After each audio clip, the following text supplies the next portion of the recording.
गया है, वो एफिडेविट सारा दिया गया है, जैसा मांगा गया था समय पर वो सारा एफिडेविट दे दिया गया है, उनको दे दिया गया। चार्जशीट में बाबा का नाम नहीं है, चार्जशीट में बाबा का नाम उनका कहीं कोई नाम नहीं है। क्यों होगा?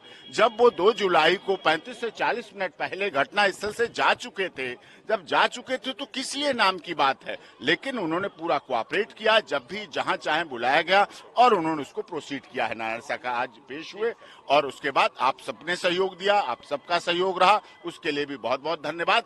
उनका भी कहना यही है, हरि जी का और मेरा भी कहना और देश के तमाम उनके करोड़ों फॉलोअर्स का कहना है कि इस घटना में दोषी, जो भी दोषी हो, वो बचना नहीं चाहिए किसी भी तरह से और निर्दोष पर कोई कार्रवाई नहीं होनी चाहिए।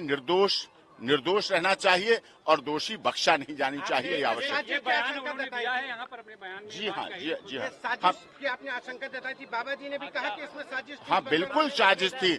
आज तक इतने वर्षों से नारायण साकार हरि के सत्य के साथ में मानव मंगल मिलन सद्भावना समागम में कभी कोई घटना नहीं हुई। ये साजिश थी सनातन धर्म को बदनाम करने की, ये साजिश थी हरि जी के समर्थक फॉलोअर को बदनाम करने की, ये साजिश थी उत्तर प्रदेश सरकार को अस्थिर करने की। पहले भी एक बार हाथरस हुआ, फिर हाथरस घटना हुई। ऐसा साजिश थी, षड्यंत्र था जो कि पर्दाफाश कर रहा है। इसीलिए माननीय मुख्यमंत्री जी का बहुत बहुत धन्यवाद। उन्होंने तुरंत न्यायिक आयोग का गठन किया 30 सदस्यीय और तुरंत उन्होंने अगले दिन वहां विजिट किया। उत्तर प्रदेश सरकार, भारत और केंद्र सरकार ने 2-2 लाख रुपए की सहायता राशि दी मृतकों के परिवार को और आदरणीय विपक्ष के नेता अखिलेश यादव जी ने जो 1 लाख रुपए की सहायता राशि, उनका भी धन्यवाद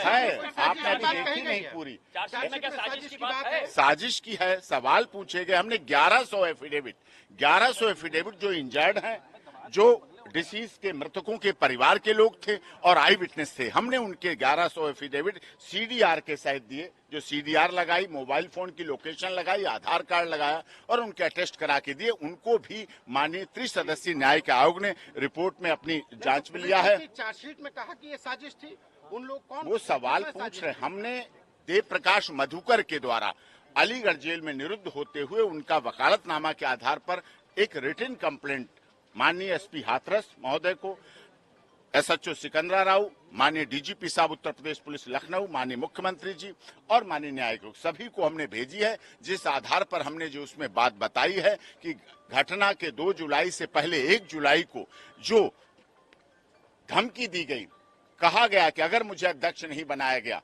तो हम इस पर कार्यक्रम नहीं होने देंगे, मुश्किल में पड़ जाओगे, नहीं कर पाओगे कार्यक्रम।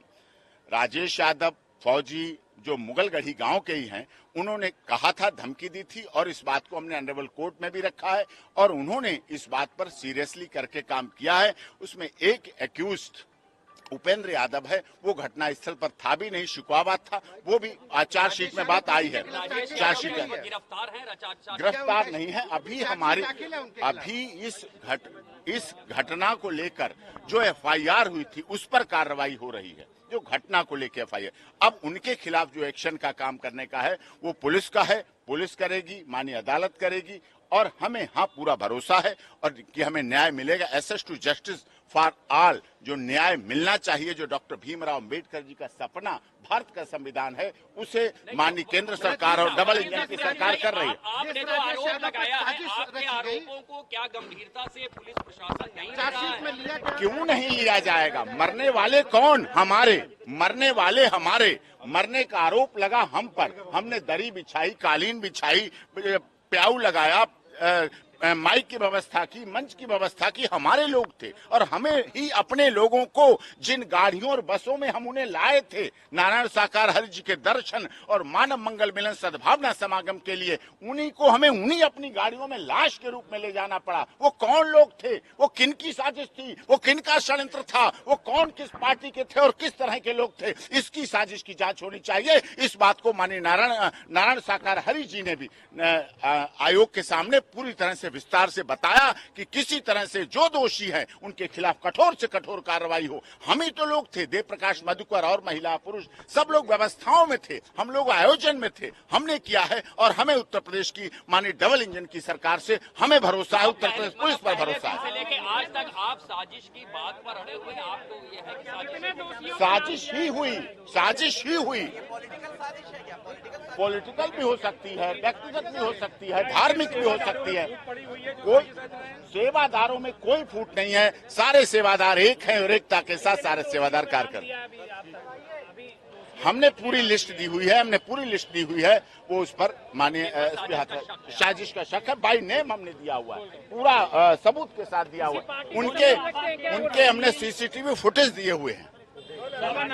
मैं किसी पार्टी को डिस्क्लोज नहीं कर रहा हूं, हमारी क्योंकि नारायण साकार हरि जी ने कभी नोट और वोट की अपील नहीं की, इसलिए हमें किसी पार्टी की बात नहीं है, लेकिन कोई ना कोई तो था जिसने ऐसी साजिश रची और हमारे राजेश यादव का आप नाम ले रहे हैं, जिस राजेश यादव का नाम ले रहे हैं उसके खिलाफ पुलिस ने चार्जशीट नहीं लगाई अभी। चार्जशीट इसमें उनके खिलाफ अलग प्रोसीजर होगा, ये तो हमारे लोगों के खिलाफ 90 दिन हो गए थे, तो इसमें आनी थी, अभी जांच चल रही है। माननीय एसपी हाथरस साहब ने कहा है, एसपी साहब ने कि अभी जांच चल रही है, उस एंगल से भी जांच होगी, विवेचना चल रही है।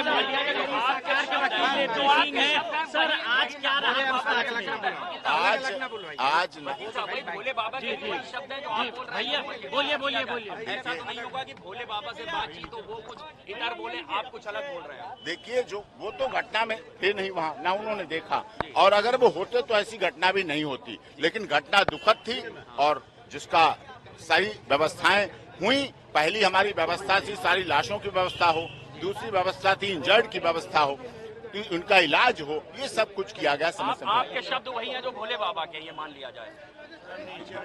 अब शब्द तो शब्द कहिए आप लोग,